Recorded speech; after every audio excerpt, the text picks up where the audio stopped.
ZUF na popi pambi singyan hatkri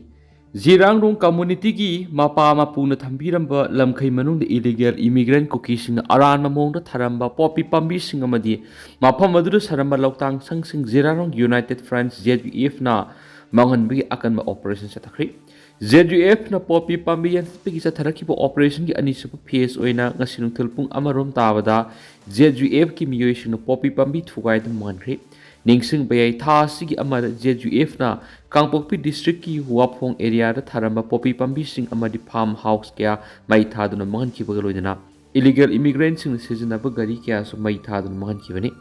ZUF ki mai ke digi Ziriang rongi lamkhai manungda ain kaina sangsilaktuna popi pambi thadana ba akan ba wafam thamduna lakhibaga loidana makhatana Zirang area da popi thabi ki thabak sa tharaglabadi ZUF na lemna tharu hene se phongdokli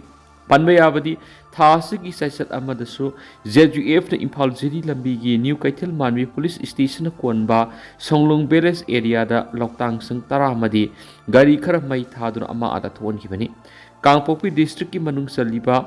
Kabui Furup sing hana makom beles hairambadi ki Kuki sing nauna Songlung haina maming tholakliba khulasi ki area da hawkhiba sai ama ani sida umang kapthoklakle popi thabi yauna dongan ba thabak kya pe khalakhi numid adu da ZUF ki cadre sing laklaga nungmai round kya kapthoktuna popi tharama pham adu leiri bu Kuki Furup ki bioi sing hoidoklaba matungda loktang sang amadi makoina sizinaba gari sing adu mai thadoklamani Khetrigau kendra MLA leitaba khwaidigi sothaba kendra amaga Pangkhak oiri ohengwam roji Manipur ki atai kendra sing yengna rubada Khetrigau kendra si khwaidigi sothaba kendra ama oibaga loidana kendra si MLA leitaba kendra amaga pangkhak oiri haina Manipur Pradesh Congress Committee ki Sports Department ki chairman ohengwam Rojit Elias Bull en phongdokri ngasi major khullu leba Manipur Press Cup ta pangthokpa pawge mifam amada ohengwam Rojit hai kendra si sothare khanglabas madi leinaba singna development gi thabak thoram sing paikhat pegi mami udi Khetrigau kendra da hauzik yamna maru oina CLB iril torel amadi kongba torel asi kairakpadegi ising isaw ahumlak thengaduna imung lising manga henbada se thengmayong naduna lairibani ising isaw du menana bahaiduna thon kibalebat watpana makhatana ising isaw tholakpada hena phibam suksilakani haina lamdam masumgi khunjas nungnang ba phawri kendra asigi lambi thongi phibam su atuki phibam solaga lairibasi atuba matamda mari leinaba department ga tanaraga losinaba wanabiu local area development fund gi sel sanction tawraga lambi phawbu phajana semdaba lambi tangkhai kairaga lairiba mapung phara laukshindaba asina maram oiraga sadok sinda sauna khudong sandri loidina khwaidigi maru oina bamon kampudigi kalika taba lambida letan thong manakta RCC thong ama PMGSY gi makhara saba huramba thong asi hauzik lepkhri English ngani ga kunga mathoi gi English ngani ga kunga ni thoi phawbagi manungda loisingadaba thong asina sahi ahum sangna hauzu phaw loisindana thamba haibisi apabanati thong asi sabada sijinagadaba yotna singwa posai sing kohing kaduna sijinabi yaroi hairaduna loisindana thamliba thong asi gi matangna makna RTI tharagana hari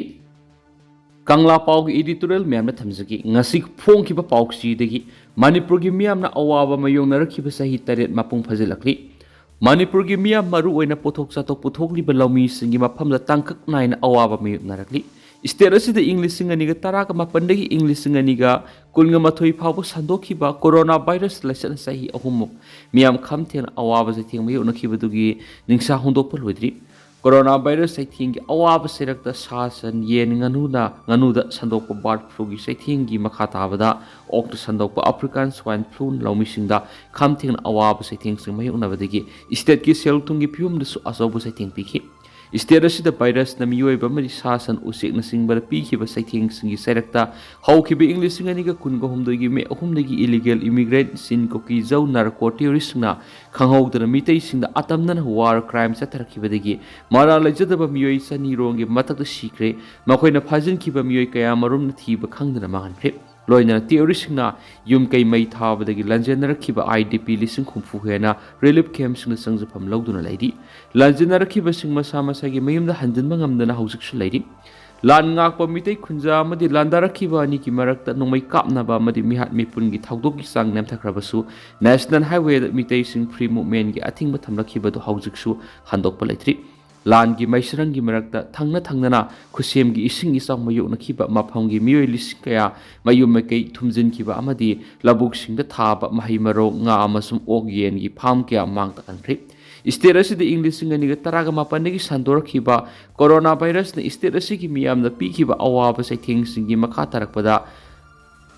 ꯂꯥꯂꯛꯁꯤꯗ ꯗꯦꯡꯒꯤ ꯂꯥꯏꯆꯠꯀꯤ ꯆꯩꯊꯦꯡ ꯃꯤꯌꯥꯝꯅ ꯉꯁꯤꯃꯛ ꯃꯥꯌꯣꯛꯅꯔꯤ꯫ State ꯑꯁꯤꯒꯤ ꯑꯄꯨꯟꯕ ꯁꯛꯇꯝ ꯊꯨꯒꯥꯏꯅꯕ war crime ꯑꯃꯗꯤ environment ꯑꯃꯁꯨꯡ virus ꯂꯥꯏꯆꯠꯅ ꯃꯤꯌꯥꯝꯅ ꯄꯤꯔꯤꯕ ꯆꯩꯊꯦꯡꯁꯤꯡꯅ ꯃꯍꯧꯁꯥꯒꯤ ꯄꯨꯟꯁꯤꯗ ꯑꯋꯥꯕ ꯈꯣꯡꯒꯣꯏ ꯃꯥꯌꯣꯛꯅꯔꯤꯕꯁꯤꯒ ꯏꯔꯣꯏꯅꯅ ꯂꯣ ꯑꯦꯟ ꯑꯣꯔꯗꯔꯒ ꯃꯔꯤ ꯂꯩꯅꯅ ꯂꯩꯉꯥꯛꯂꯣꯟꯒꯤ ꯀ꯭ꯔꯥꯏꯁꯤꯁ ꯂꯩꯕꯗꯒꯤ ꯑꯃꯨꯛꯀ ꯍꯦꯟꯅ ꯃꯤꯌꯥꯝꯒꯤ ꯄꯨꯟꯁꯤ ꯇꯪꯗꯨ ꯂꯩꯇꯥꯗꯕꯗꯒꯤ ꯑꯋꯥꯕ ꯈꯣꯡꯒꯣꯏ ꯃꯥꯌꯣꯛꯅꯔꯤ꯫ ꯀꯨꯀꯤꯁꯤꯡꯅ ꯂꯥꯟꯗꯥꯔꯛꯈꯤꯕꯗꯒꯤ ꯂꯣ ꯑꯦꯟ ꯑꯣꯔꯗꯔ ꯄꯤꯔꯛꯈꯤꯕ ꯆꯩꯊꯦꯡꯁꯤꯡꯒꯤ ꯃꯔꯛꯇ ꯂꯩꯉꯥꯛꯂꯣꯟꯒꯤ ꯁꯨꯞꯂꯤ ꯄꯥꯏꯕ ꯔꯨꯂꯤꯡꯒꯤ ꯂꯨꯆꯤꯡꯕ ꯁꯤꯟꯗꯣꯛꯅꯕ ꯀꯨꯀꯤꯁꯤꯡꯒꯤ ꯃꯥꯏꯀꯩꯗꯒꯤ ꯗꯤꯃꯥꯟ ꯇꯧꯔꯛꯈꯤꯕꯗꯨꯒ ꯏꯔꯣꯏꯅꯅ ꯔꯨꯂꯤꯡ MLAꯁꯤꯡꯒꯤ ꯃꯔꯛꯇꯒꯤꯁꯨ ꯂꯨꯆꯤꯡꯕ ꯁꯤꯟꯅꯅꯕ ꯀꯣꯅꯨꯡ ꯂꯥꯜꯍꯧ ꯆꯠꯊꯔꯛꯈꯤꯕꯒꯤ ꯆꯩꯔꯛꯇ ꯑꯣꯄꯣꯖꯤꯁꯟ ꯑꯃꯁꯨꯡ ꯃꯤꯌꯥꯝꯒꯤ ꯃꯔꯛꯇꯒꯤꯁꯨ ꯂꯨꯆꯤꯡꯕ ꯁꯤꯟꯒꯗꯕꯅꯤ ꯍꯥꯏꯕꯒꯤ ꯈꯣꯜꯂꯥꯎꯅ ꯃꯔꯝ ꯑꯣꯏꯔꯒ ꯏꯟꯗꯤꯌꯥ ꯒꯚꯔꯟꯃꯦꯟꯠꯅ ꯃꯅꯤꯄꯨꯔ ꯂꯦꯖꯤꯁꯂꯦꯇꯤꯚ ꯑꯦꯁꯦꯝꯕ꯭ꯂꯤ ꯑꯦꯅꯤꯃꯦꯇꯦꯗ ꯁꯁꯄꯦꯟꯁꯟꯗ ꯄ꯭ꯔꯦꯁꯤꯗꯦꯟꯠ ꯔꯨꯜ ꯊꯝꯂꯛꯈꯤꯕꯗꯒꯤ ꯃꯤꯌꯥꯝꯒꯤ ꯂꯩꯉꯥꯛꯀꯤ ꯃꯍꯨꯠ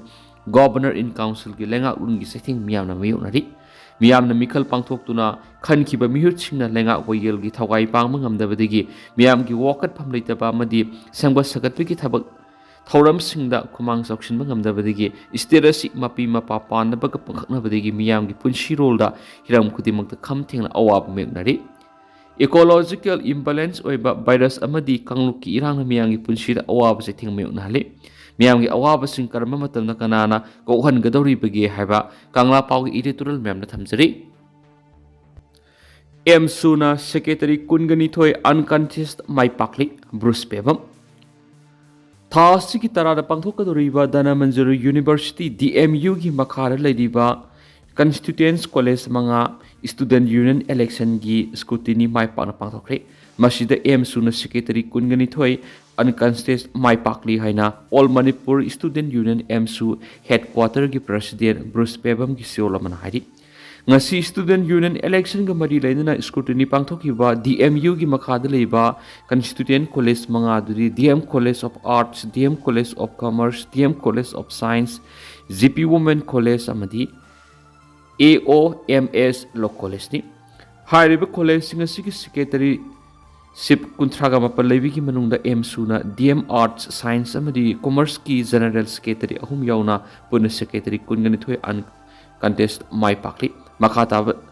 ꯁꯦꯀ꯭ꯔꯦꯇꯔꯤꯁꯤꯞꯁꯤꯡꯒꯤ ꯔꯤꯖꯜꯗꯤ ꯊꯥ ꯑꯁꯤꯒꯤ 10ꯗ ꯈꯪꯂꯒꯅꯤ ꯍꯥꯏꯔꯤ꯫ ꯁꯣꯁꯤꯌꯦꯜ ꯃꯤꯗꯤꯌꯥ ꯁꯥꯏꯠ ꯑꯣꯏꯔꯤꯕ ꯐꯦꯁꯕꯨꯛꯇ ꯀꯣꯔꯣꯡꯉꯥꯟꯕ ꯈꯨꯃꯟꯅ ꯊꯥꯒꯠꯂꯛꯄ ꯑꯞꯗꯦꯠ ꯑꯃꯗ ꯑꯩꯈꯣꯏ AT ꯌꯨꯅꯤꯠ ꯃꯅꯥꯛꯇ ꯀꯦꯁꯄꯔ ꯈꯥꯝꯖꯤꯜꯂꯤꯗꯨ ꯋꯥꯅꯕꯅꯤ, ꯑꯩꯈꯣꯏ ꯀꯩꯝ ꯊꯣꯛꯂꯣꯏ, ꯀꯞꯄꯛꯑꯁꯨ ꯑꯩꯈꯣꯏ ꯂꯥꯏꯅꯤꯡ ꯂꯩꯖꯔꯒꯦ ꯍꯥꯏꯕ ꯋꯥꯐꯝ ꯐꯣꯡꯗꯣꯔꯛꯂꯤ꯫ ꯍꯧꯖꯤꯛ ꯁꯣꯁꯤꯌꯦꯜ ꯃꯤꯗꯤꯌꯥꯗ ꯚꯥꯏꯔꯦꯜ ꯑꯣꯏꯔꯤꯕ ꯆꯥꯏꯊꯣꯔꯛꯂꯤꯕ ꯚꯤꯗꯤꯑꯣ ꯑꯃ UKNAꯅꯤ ꯍꯥꯏꯕ ꯆꯤꯡꯅꯕ ꯃꯤꯂꯤꯇꯦꯟꯠꯁꯤꯡꯅ ꯅꯨꯃꯤꯗꯥꯡꯗ ꯅꯣꯡꯃꯩ ꯀꯥꯞꯊꯣꯛꯄꯒꯤ ꯕ꯭ꯂꯦꯡꯛ ꯐꯥꯌꯔ ꯇꯧꯕꯒꯤ ꯚꯤꯗꯤꯑꯣ ꯑꯃꯁꯨ ꯁꯣꯁꯤꯌꯦꯜ ꯃꯤꯗꯤꯌꯥꯗ ꯁꯔꯀꯨꯂꯦꯠ ꯇꯧꯔꯛꯇꯨꯅ ꯍꯧꯖꯤꯛ ꯚꯥꯏꯔꯦꯜ ꯑꯣꯏꯔꯤ꯫ ꯇꯦꯟꯇꯛꯅ ꯑꯁꯨꯝꯅ ꯃꯌꯥꯝꯗ ꯊꯝꯖꯒꯦ ꯑꯗꯨꯒ ꯍꯧꯖꯤꯛ ꯑꯣꯏꯅꯗꯤ ꯃꯌꯥꯝ ꯄꯥꯎ ꯃꯇꯥꯡ ꯑꯁꯤ ꯂꯣꯏꯁꯤꯟꯖꯔꯒꯦ ꯑꯃꯁꯨꯡ ꯃꯈꯥ ꯇꯥꯕ ꯑꯅꯧꯕ ꯑꯞꯗꯦꯠ ꯃꯌꯥꯝ ꯄꯨꯟꯅ ꯉꯥꯏꯃꯤꯟꯅꯁꯦ ꯍꯥꯏꯅ ꯆꯦꯅꯦꯜ ꯑꯁꯤꯒꯤ ꯃꯥꯏꯀꯩꯗꯒꯤ ꯃꯌꯥꯝ ꯄꯨꯝꯅꯃꯛ ꯃꯈꯥ ꯇꯥꯅ ꯊꯝꯖꯔꯤ꯫